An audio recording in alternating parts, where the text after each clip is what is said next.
Salut tout le monde, épisode 3 de la course aux 14 000, aujourd'hui obtention de 8 forges lave et 8 ébènes. Donc ça va aller très vite, ça va être une succession des différents combats que vous avez à faire pour les différentes quêtes dont on va parler un petit peu.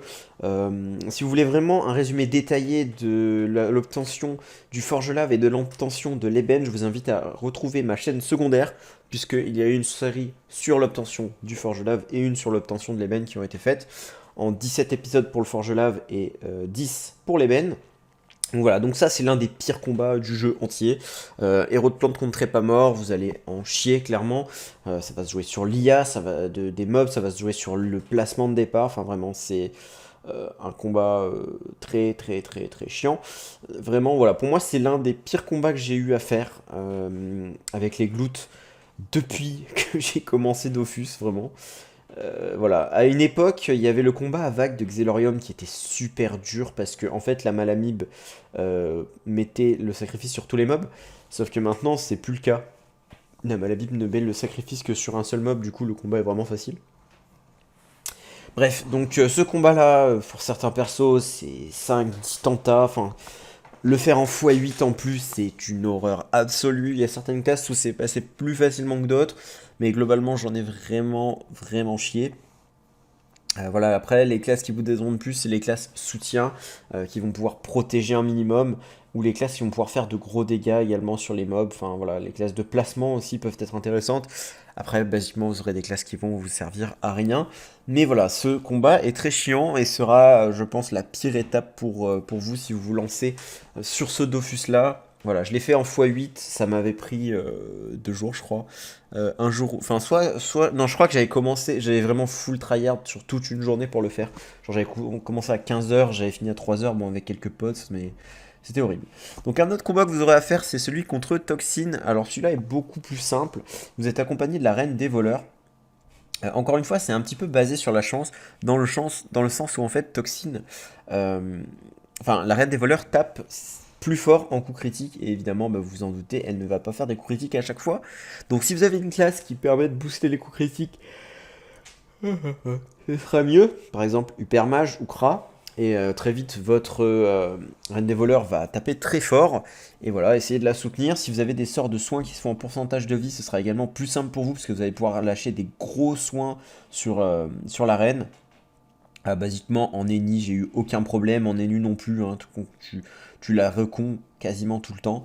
Enfin, voilà, c'est un combat qui est pas si compliqué que ça, mais quand même pas évident non plus. Vous pouvez vraiment vous retrouver très vite avec la reine qui se fait défoncer.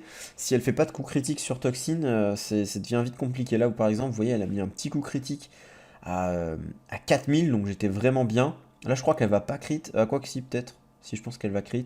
Mais voilà, Toxin, ça m'a pris quelques tentats sur certains persos, mais globalement, ça s'est passé vraiment facilement, il n'y a pas eu de soucis.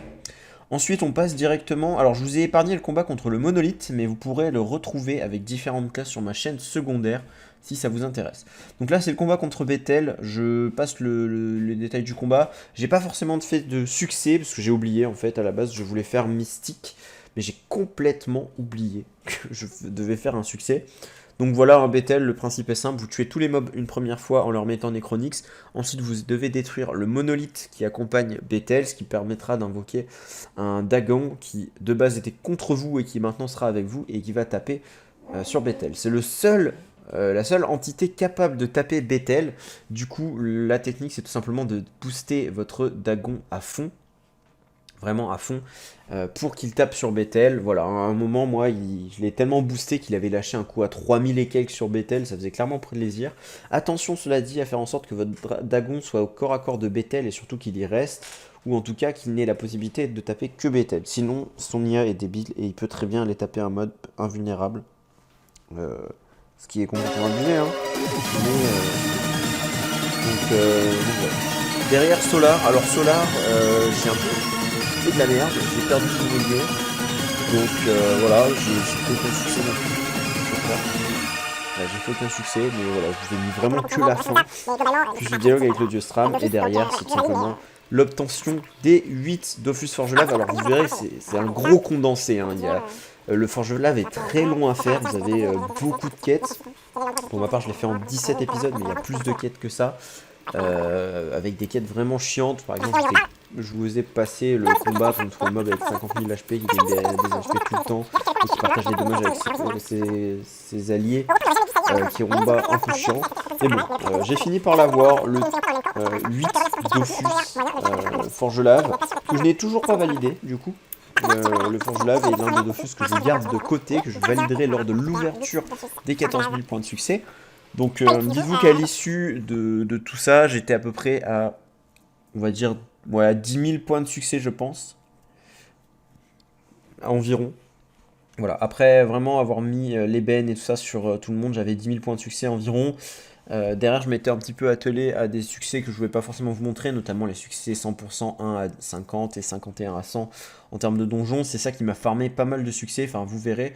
De toute façon, je vais pas faire de bilan des succès pour l'instant, mais peut-être plus tard, on verra. J'ai un peu d'avance, hein, vous en doutez je pense. J'ai un peu d'avance en termes de points de succès. Donc là, bon, le combat contre Crocobure, je vous le mets qu'avec un seul perso. Vous pourrez retrouver sur la chaîne secondaire le combat contre Crocobure sur plusieurs classes. Si vous galérez, on sait jamais, dans ce combat qui n'est pas évident non plus. Pour l'Osa, pour l'occasion, je l'ai restat full agi. Alors que c'est vrai que d'habitude, mon Osa est feu haut. Et le mode full agi fait clairement le taf. Pourquoi? Parce que les Tofu ont beaucoup de PM, ce qui va permettre de faire en sorte d'attirer Crocoburio, et également le tofu dodu va vous carry en vous poussant, en repoussant Crocoburio, enfin bref. Jouez l'Osa R pour ce combat, et vous verrez qu'il passera nickel. Voilà, en plus, les tofu qui permettent également, je ne l'ai pas précisé, mais très clairement merde. De faire des dégâts, et ça c'est pas mal du tout.